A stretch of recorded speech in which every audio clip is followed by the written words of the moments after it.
இப்போ பார்த்தீங்களா வீட்டில் மேலே உள்ள டேங்கில் இருக்கிற பைப்பு பார்த்தீங்கன்னா வெளியில் இது அவுட்லெட் பைப்பு. இதில் ஒரு லீக் இருக்குது, செவரை ஒட்டி இருக்குது. ஸோ இதை எப்படி நம்ம வந்து சரி செய்ய போகிறோன்றது தான் இந்த வீடியோவில் பார்க்க போகிறோம். இதுதான் டேங்க்லேருந்து வர்ற லைனை, இதான் வெளியில் போகுது தண்ணி வீட்டுக்கு போகிற லைனு. பார்த்திங்கன்னா மேலே இந்த ஏர் பைப் இருக்கா, இந்த லைனில் வந்து பிரச்சனை, லீக் ஆகி ஓடிட்டே இருக்குது.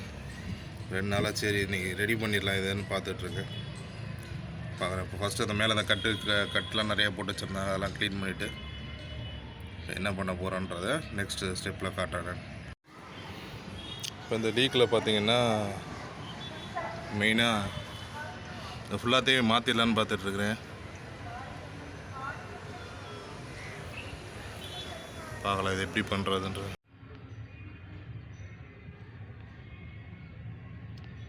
மேலே டேங்க்கில் வந்து போகிற பைப்பில் வந்து தண்ணி சொட்டிக்கிட்டே இருக்குப்பா. இந்த டீயில் வந்து இந்த கிராஸாக உடஞ்சிருக்கு. வீரில் ஃபுல்லாகவே இந்த லென்த்து ஃபுல்லாக வந்துருக்கு. இல்லை எப்படி ஆச்சுங்க இருக்குது பார்க்குற வேலை பார்த்துட்ருக்கு. பார்த்தீங்கன்னா அது வெட்டி முடிச்சாச்சு. இந்த பக்கம் பார்த்தீங்கன்னா இதுவுமே ரொம்ப இத்து போயிருக்கு. இந்த பிளாஸ்டிக்கு இந்த ஜாயிண்ட்லேருந்து வர்றது, டேங்க்லேருந்து வர்றது அதுவுமே உடஞ்சிருச்சு. இதில் பார்த்தீங்கன்னா அந்த கிராஸாக அந்த வந்து கிராஸ் செக்ஷனில் அப்படியே அந்த டீ சைடில் இப்படி கட் பண்ணிவிட்டு கிராஸாக இப்போ வந்து இதெல்லாம் வந்து லேஸாக தட்டுறோம். இப்போ பார்த்தீங்கன்னா ஓரளவுக்கு பைப்பு தெரியுது. பார்த்தீங்கன்னா அந்த டீ ஜாயிண்ட்டு கொஞ்சம் கொஞ்சமாக உடையுது. ஸோ இதில் வந்து இந்த கிராஸாக கட் பண்ணிவிட்டு சின்ன சின்ன பிட்டாக வந்து நம்ம உடச்சி எடுக்கிறோம். உடச்சி எடுத்ததுக்கப்புறம் காட்டணும் எப்படி இந்த பைப்பு வெளியே நிற்கிதுன்னு. அதே மாதிரி இதுக்கும் வந்து நம்ம இதை புதுசு போடணும். இந்த சைடில் இருக்குது இந்த கனெக்டர் இருக்குல்ல, நம்ம டேங்க்லேருந்து வர இதுக்கு வந்து புதுசு போடணும். ஸோ அதுக்கு வந்து எப்படி இதை கழட்டி எடுத்துகிட்டு காட்டுறேன் நான். எப்படி இதுக்கு வந்து உள்ளே ஒருத்தவங்க வந்து பிடிச்சிக்கணும், வெளில இருந்து ஒரு ஆள் இதை கழட்டணும். நான் சொல்கிறேன் அது எப்படின்னு. வந்து பூராத்தையும் 2 வாரத்தையும் வந்து க்ளீன் பண்ணி எடுத்தாச்சு. இந்த வாரத்தில் பார்த்தீங்கன்னா பைப் வெளியே தெரியுது. அந்த பிசுறு எல்லாம் அந்த டீலேருந்து வந்த பிசுறு எல்லாத்தையும் வெட்டியாச்சு. இந்த பக்கம் பார்த்தீங்கன்னா இந்த டேங்க்கில் இது வர கனெக்டர் இது உடஞ்சிருச்சு. இதையும் ஃபுல்லாத்தையும் கழட்டி இந்த மரையெல்லாம் பீஸாக எடுத்தாச்சு. ஸோ இப்போ வந்து இதை வந்து புதுசாக இந்த பக்கத்தில் நமக்கு வந்து இந்த டேங்க்லேருந்து கனெக்டர் போட்டு அதுக்கப்புறம் அந்த லைன் ஃபுல்லாக செட் பண்ண போகிறோம். இதுதான் பழசு வந்து கழட்டி எடுத்தது. அதெல்லாம் டூல்ஸ் கொண்டு வந்தது. நான் வாங்கிட்டு வந்திருக்கேன். பைப்பெல்லாம் செட் பண்ணணும்.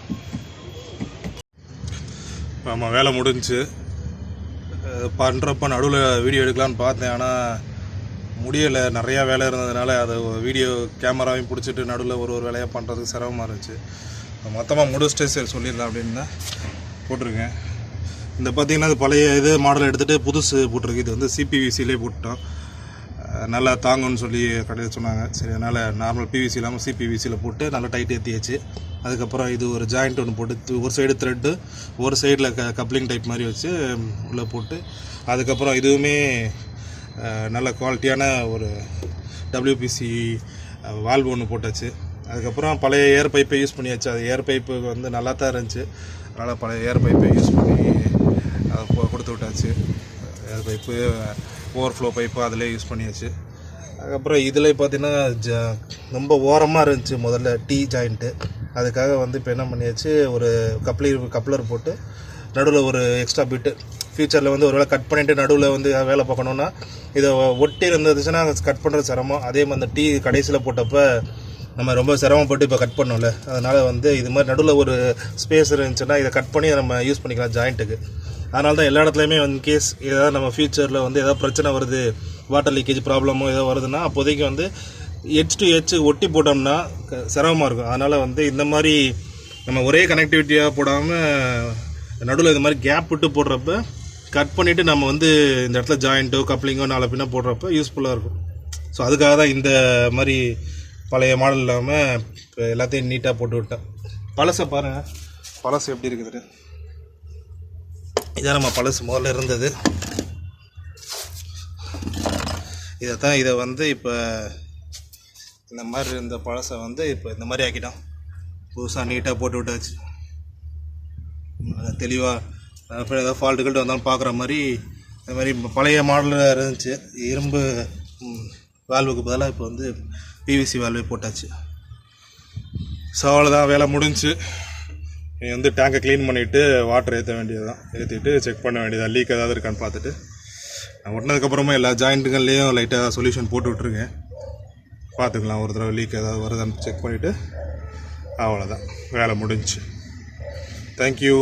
சேனல்லாம் சப்ஸ்கிரைப் பண்ணாதான் தயவு செஞ்சு சப்ஸ்கிரைப் பண்ணுங்கள், சப்போர்ட் பண்ணுங்கள்.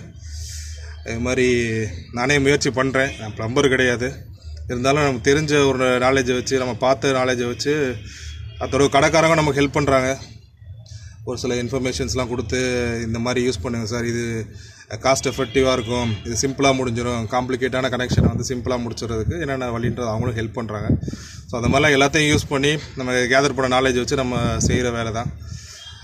பாருங்கள், உங்களோட கமெண்ட்டு ஃபீட்பேக் எதாவது இருந்துச்சுன்னா கமெண்ட்டில் போட்டு விடுங்க. சப்போர்ட் பண்ணுங்கள் சேனலுக்கு. தேங்க்யூ.